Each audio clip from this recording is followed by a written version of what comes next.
Hi everyone, good afternoon. My name is Brittany Usher, and I am Senior Vice President of Revenue and Strategy for Quavo Fraud Dispute Solutions. Quavo is a team of experts who have developed the world's only fully automated cloud-based SaaS provider of fraud disputes management solutions. And it really is a testament to our experts who not only develop this leading edge technology, but they also bring in the lived experience. And that lived experience really allows us to bring in business and operational processes that directly impact our clients and their account holders. Regardless of how you define your institution, traditional banking, fintech, strategic partner, we all have the same issues, right, day to day. We're all looking to really understand how we prepare our business for the volatility of the marketplace. And that really is around industry changes, devastating fraud events. It's an uphill battle to really ensure that you are reducing losses, avoiding regulators, and most importantly, creating an opportunity to increase employee satisfaction and increase your customer experience. And if you're already feeling overwhelmed, we can stack on quiet quitting, the Great Resignation, economic turmoil, the recession, but I'm going to keep it upbeat because we've got a little while before the cocktail hour starts. So we're going to talk about how we as Quavo are leveraging automation to overcome these obstacles for our clients and their account holders. So we've come a long way in how we approach and utilize automation, and yet when we talk to clients, there's still a lingering feeling of job disruption or jobs lost to AI and automation. And I couldn't disagree more. Automation is saving jobs, not replacing them. And I've learned to approach this conversation about automation and AI in a way that is delicate, and to ensure that clients understand the value, the benefit, and the long-term sort of effects of automation. And a recent study shows that 95% of all customer interactions in the next decade will be consumers that expect or prefer machines over humans. And I think we all know that, and that's where it's going. But with the all-channel, anytime demand, it's not a matter of if we automate, it's when and how we automate. And how do we deliver that experience that our consumers demand? That same study shows that AI could drive profitability of 39% and up for all industries, and that's going to be by 2035. So now we have a cost benefit to measure.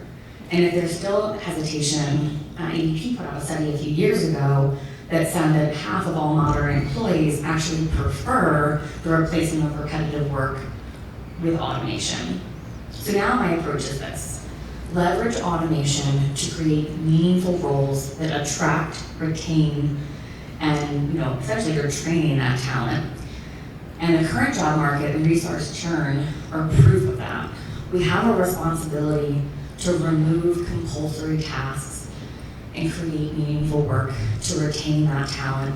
And it's only possible through automation and AI, and great leadership, obviously. This is play a factor.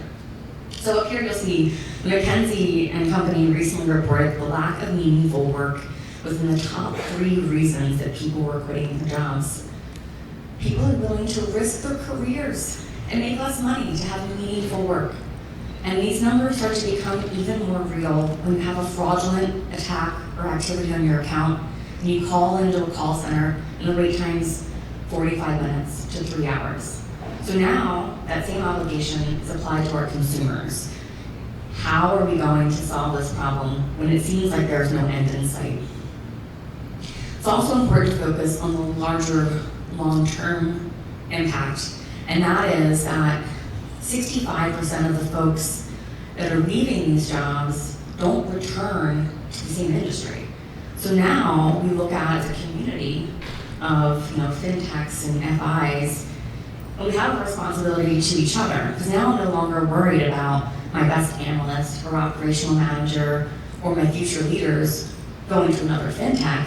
Now I'm worried they're going to leave the industry and never come back.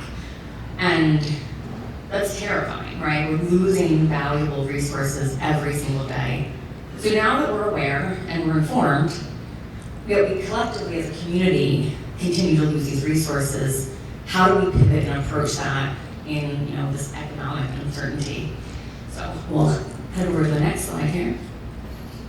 These are just a few quotes that I have that really help us sort of look at, as a strategic partner, how we help our clients really stabilize unavoidable disruptions. So we know that these problems exist, but how do we leverage that automation and AI to really conquer this problem?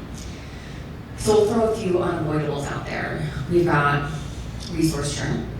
We have seasonal influxes and fraud volume. We have regulatory and association changes, fraud and friendly fraud, and competition, right? Those things never go away. The only way to stabilize those is through automation. Automation is really the thread that pulls throughout your entire organization, from processes to workflows, and to ensure you can remain focused on your core business. We want to make sure that we use automation to avoid major disruptions. Unfortunately, there's no fairy godmother that tells you how to automate, right, and what you should focus on. But if you look at the organization as a whole and processes, where are they the most disrupted, right? Where do you get thrown off the most on a daily basis, and start to prioritize and create urgency in those projects, and then also understand how it affects your bottom line, right? Because now we are driving that project funding. And in our world, with fraud and disease management, it's a loss line. It's really hard to ask for money when you're losing money. So we understand that challenge. So, losses are everywhere, right? It's the financial piece, but it's also market share, and it's the customer experience and resources. And when we start to put those together, it's a much larger opportunity for cost savings.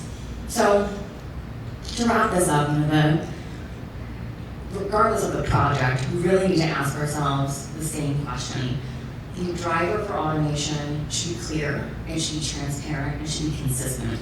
So if we're looking at questions that we are going to ask strategic partners, it should be, are we investing in a partner and a strategy that addresses near-term and long-term goals?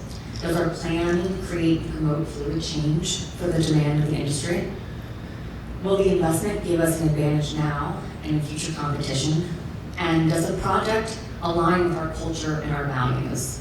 And I think that one's really important, right? Working with a partner, developing a plan and project that allows that to all funnel through so it impacts the employee and the consumer. And then lastly, how does it affect the consumer? So no one was prepared for the events of the last 2 years. And while we don't know what the future holds, we do know how to leverage automation to avoid the unexpected and prepare for it. So at Quavo, what we've done over the past 2 years is we've actually launched a really incredible AI tool called Aria. Aria is our automated reasonable investigation agent.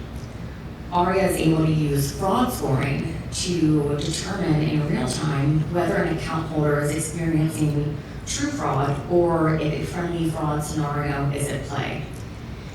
Using data integrations, scoring, we're able to apply auto-pay, auto-deny decisions in a matter of seconds, making that a one-call resolution or one interaction resolution, whether you're on self-service channels.